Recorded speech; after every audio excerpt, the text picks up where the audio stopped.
our sentiments, people won't know how we feel. So I'm truly grateful to know that I have a strong ally and supporter in our very own president. Thank you so much, Claude, for making that clear today.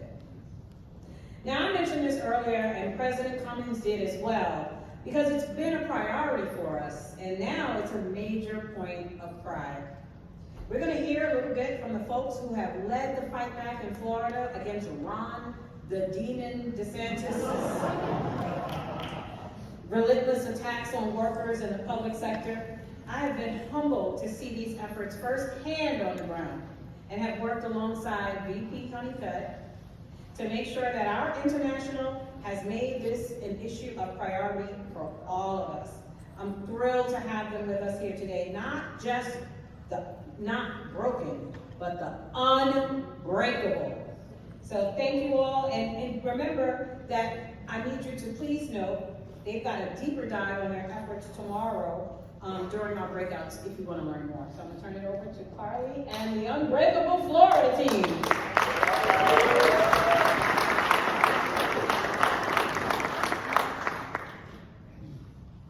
Hey everyone, I'm Carly Safar. I'm a senior campaign lead working in District 3 on the Florida Public Sector.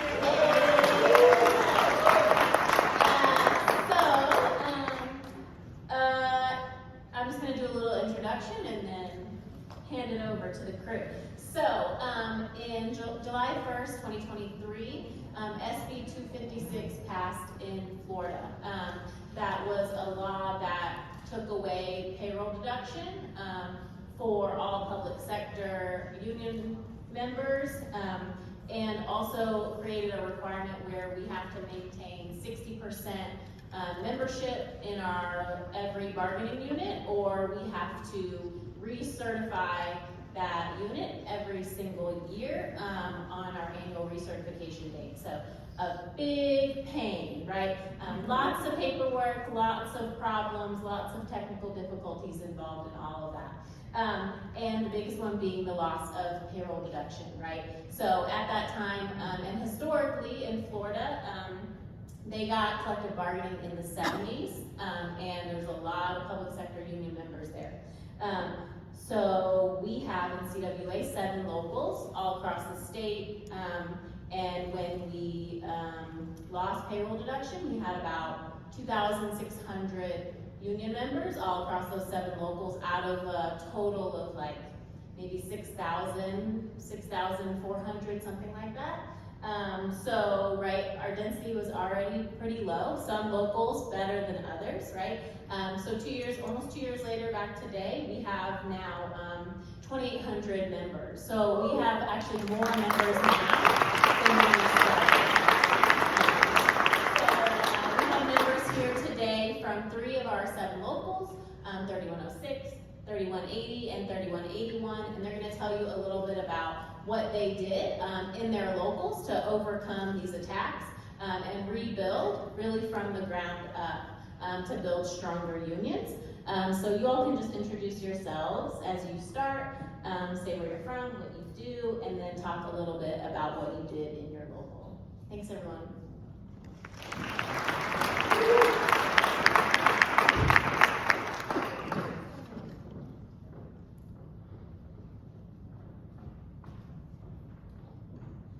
Thank you, Ms. Carly. Thank you for your wonderful leadership. And I want to thank VP Cook for all of her support in our local and President Cummings.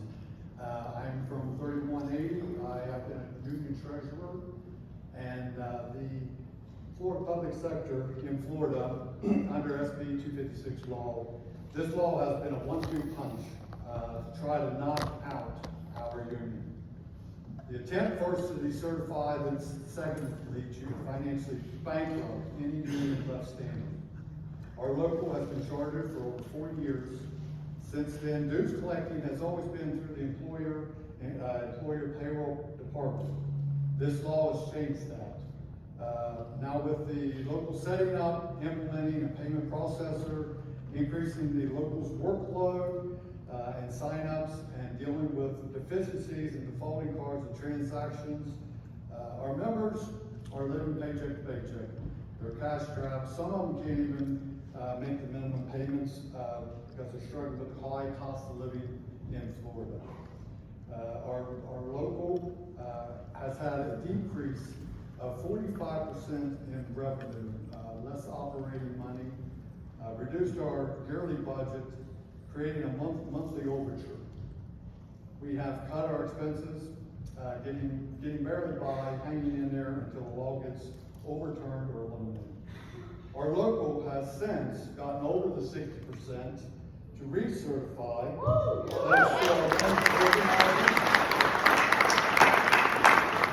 Thanks to our wonderful organizers, our stewards, recruiting, wonderful members who've stepped up and talked to their coworkers to get sign-ups and to encourage people to pay. That is the least we can do as members.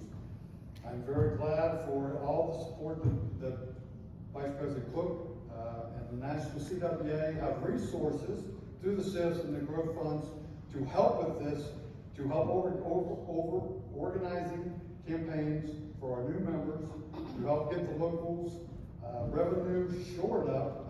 Our local is slowly bleeding out financially, but our local will continue. We will continue the fight against corporate greed. We will stand together, united. Let our voices be heard, because together we fight, together we win. Yes. God bless America.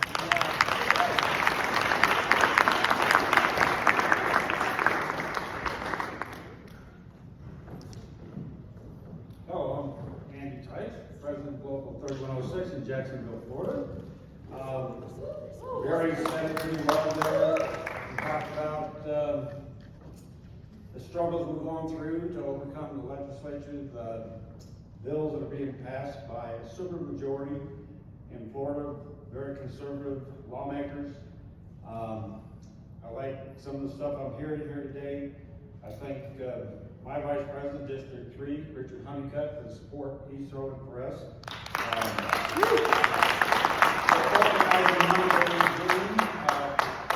Carly and Curtis is around here someplace, and all the help that we're getting there. When they took away the payroll deduction, it made things really difficult. It's really hard to convince people to do the payroll deduct from their accounts, so it's a issue that we're fighting. We've gone from 6% to 31%. In the last year, we're not there yet. Like I said, when we fight, we win. We need to bring new strategies, get new members, we need to show up, and that's one thing I found, is when you actually show up. So we do tabling in our city buildings, we do tabling in our libraries, and people go, what? We have a union? Yes, you do. And we're there to fight for them, and with your help, we're going to get there. Next up.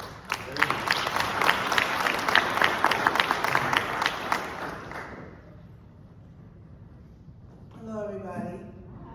Good morning. Sorry, I'm a little nervous. My name is Salome Brathwaite. I am the Chief Steward for City of Jacksonville employees. Andy is my president at Local 3106. This is about 2.5 years now that I've been doing this. So it's still very fresh, and I'm a librarian by trade, but I have many hats. I have many hats. I love what was said earlier about all of the different identities here. So once again, happy Pride. It's so interesting because every month we do decorations and change over the displays in the library. And I work at the downtown main library in Jacksonville, catty corner to City Hall. I'm right there in the middle of the action. So it's really great to be able to put displays out so that the public sees right away. And we do things where we have a whiteboard in the adult fiction section, just to give you an idea. And we have what's happening in this month, Happy Pride Month. This also happens to be Caribbean American History Month. It up to us. It also happens to be Alzheimer's and Brain Health Awareness Month. month. You know, there's just so many things going on. The Bicycle Day was on June 3rd, like, it's just a lot, you know? And I love researching this stuff and putting it out there for people. So one of the big things for me as a librarian is always about finding the information, making it freely accessible to all, making sure that we're fighting misinformation. That is a big thing, and that is part of the reason why I find myself in this role in, you know, stewardship. And I just want to say a few things really quickly about how I got here. So I became a steward September 2023, and, you know, basically it was shop floor organizing in my library. One of the things when I started as a part-timer in the library system, I realized that not only do part-timers not get any benefits, if you don't work, you don't get paid in the Florida system, but you also don't get any health care, you don't get time off. It's just, you know, they want you for whatever you can give them, they don't give much back. So my goal in the first year after being a part-timer was to become full-time and then immediately join my union. And, you know, I thought that everybody in the system was already in the union. It's not so. So that was one of the eye-openers for me. I started as a member and I became a steward a year and a half after becoming, because I showed up to the most meetings. I won the prize for showing up to the most meetings.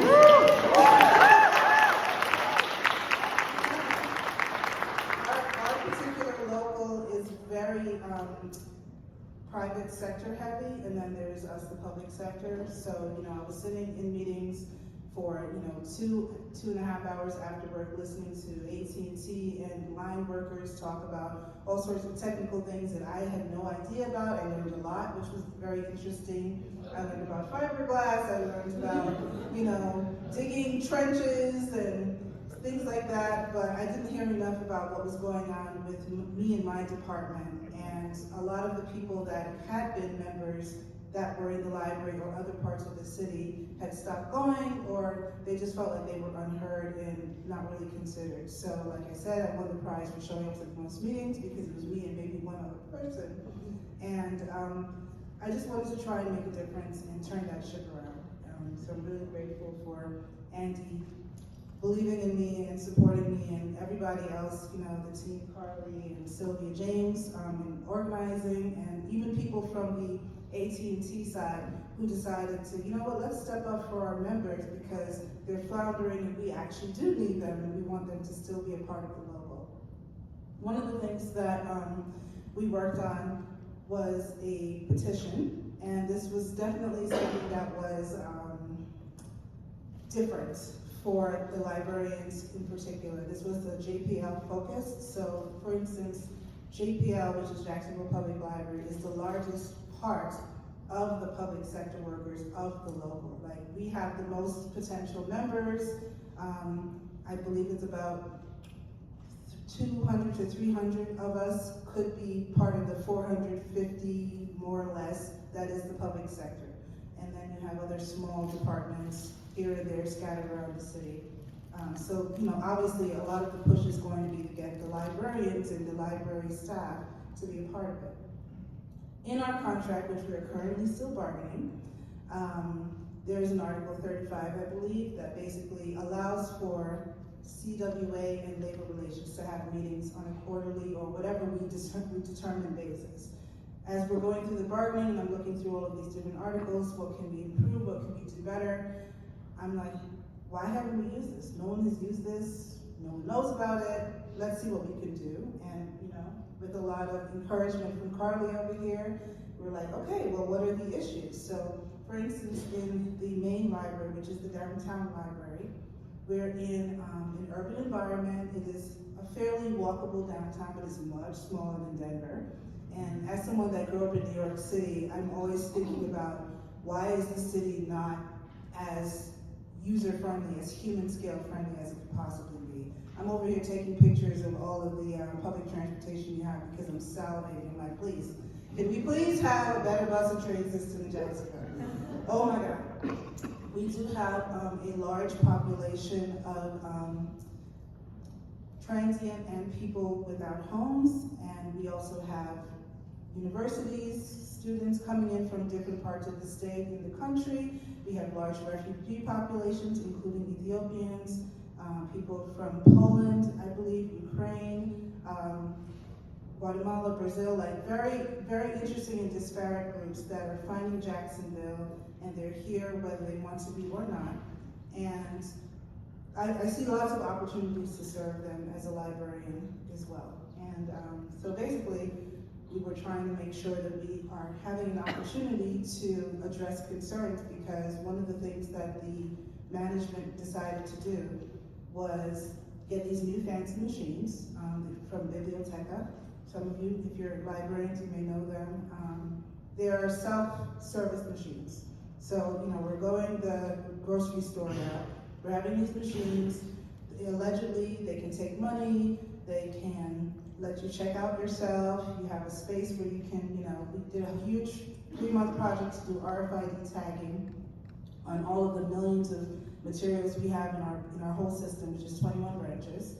And once we do that, now we have these fancy gates, we have these fancy machines.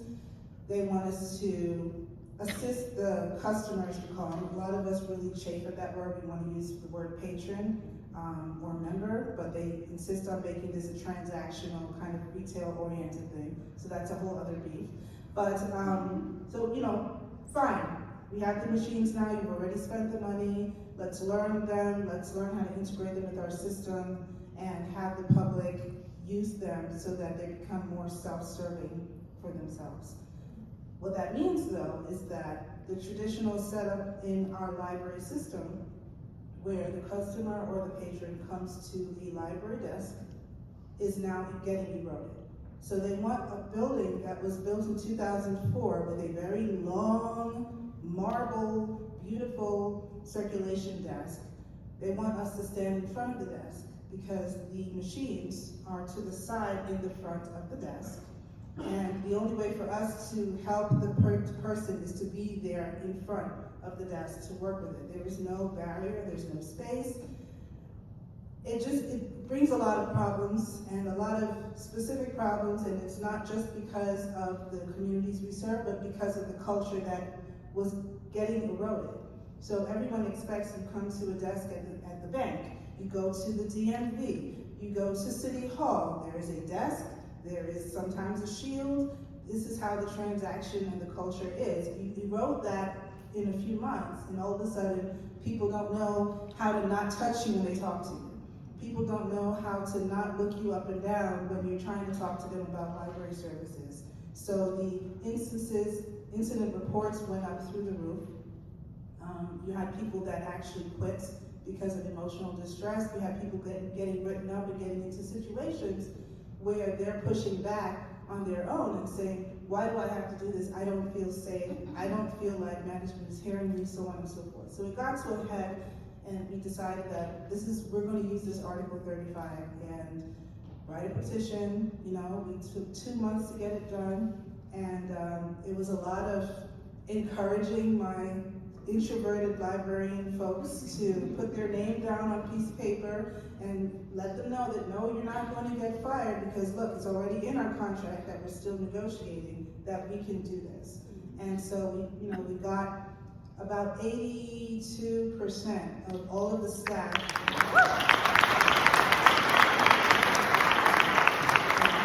83% of all of the staff that was affected directly by this work setup to sign the petitions. Some of them were part-timers, some who are not even covered by our contract, and a lot of them were in support who may not have had direct instances or feelings where this was bothering them, but they signed on as well because they understood that they were supporting their coworkers, which is the whole point of what we're doing here. And we made sure that we had that meeting. We talked to our director, Tim Rogers, who maybe if you know, maybe if you don't, he has been with us for just over 5 years, and he was originally the director at Metropolitan Library System. So if you want to do some research on that, feel free. But anyway, we inherited him, we have him now, we're doing the best we can. So that was really one of the big things, is getting us the courage and the solidarity to speak up and develop a clear narrative. You know, we talked about pros and cons, what we wanted to stick to, not to muddy the issue, keep on target. And, you know, we had the director, we had the labor relations officer there, we had the deputy chief director as well, and they all sat on one side, we sat on our side, and basically had a fairly informal discussion, and it was great. And I really appreciate being able to work with that and make sure that we can continue this success for other people.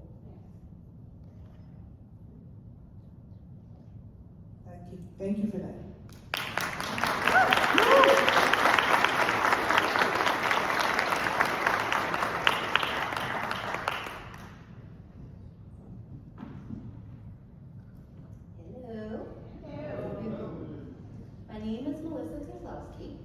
I'm a high school cafeteria employee, aka lunch lady, a cystic fibrosis advocate, and my local steward coordinator.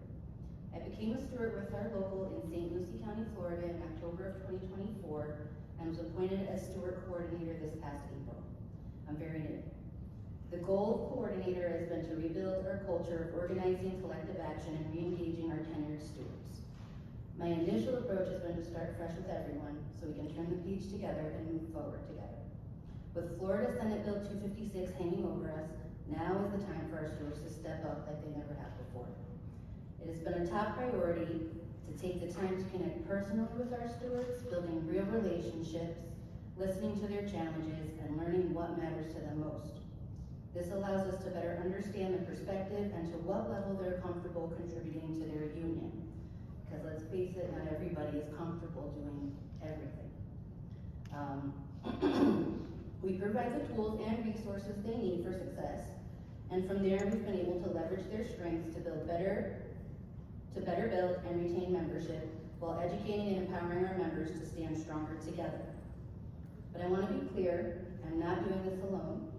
We are fortunate to have a few committed stewards, a retiree, and organizers, Ms. Carly and J.R. Costa, who are already stepping up and rebuilding. And we are not just showing up, we're participating, fighting, and staying active. Together, we are working to encourage every steward and officer to fully step into their role. It's absolutely a collective effort, and I'm so proud to stand with those who are just as committed to making this work for our people. When Florida Senate Bill 256 was passed, our membership was effectively reset to zero by halting payroll deductions. We were faced with a daunting challenge. It took an immense amount of effort to educate our members of the new law, real boots on the ground grassroots movement, and personally reach out to every single member. We didn't just rebuild our local, we reignited it. Through countless conversations, personal phone calls, home visits, face-to-face outreach, and unwavering dedication, we not only restored our membership, we grew it. That strength didn't happen by accident, it happened because we showed up, because we knew what was at stake, and because we believed in each other. Before Florida Senate Bill 256, our membership stood strong at 1,113 members. Today, I am proud to say our membership is just about 63% of our support staff and 1,352 members, which is a 239 member gain.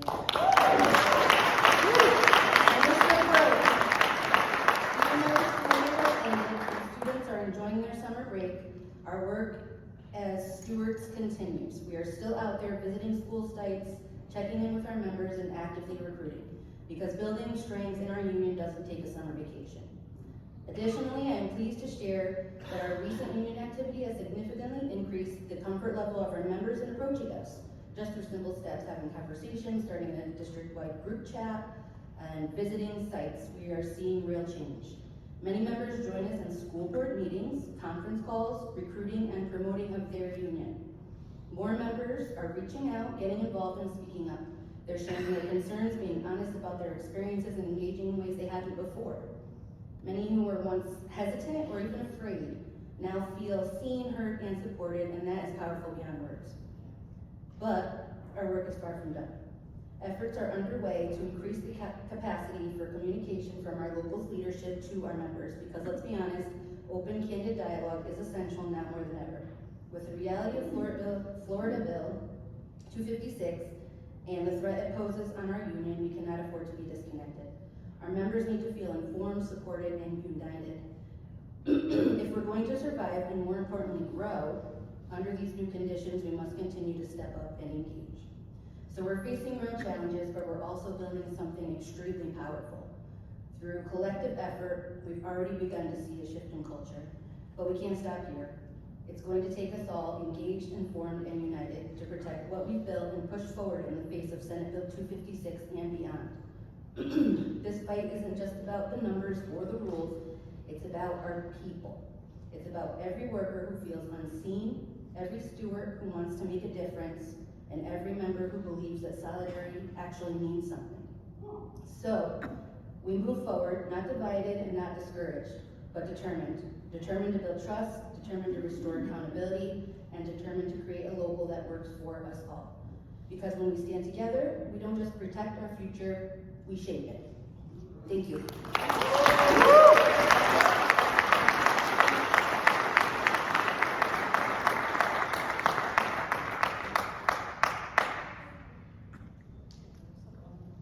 Okay, we're wrapping up, but in summary, so our locals in Florida were not prepared for this law, right? They were not, and the reason they passed it was because they knew that unions in Florida in the public sector were taking for granted what they had, right? A lot of unions were inactive. They had small groups of leaders, right? Not a broad group of members that were active and engaged and fighting, right? And that is what they saw, and that is what they took advantage of and passed this law, right? And so maybe we can all learn some lessons from what happened in Florida, right? We know that Trump has already taken away payroll deduction from the federal workers, right? And we don't know what is going to happen next. We'll continue to fight always, but you know, build your union stronger now, right? Think about what is needed to fight these attacks now. You know, they say that thing that the boss is the best organizer,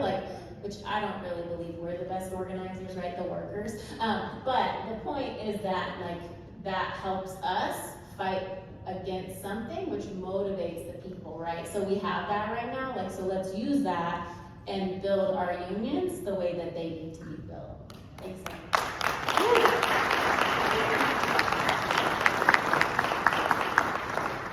Wow, wow, wow. I am truly inspired and energized by all of your efforts. And hearing about the cases at the library, we know that our librarians are first responders at this point, right? Yeah. They're working out with the public. They often don't have any safeguards. And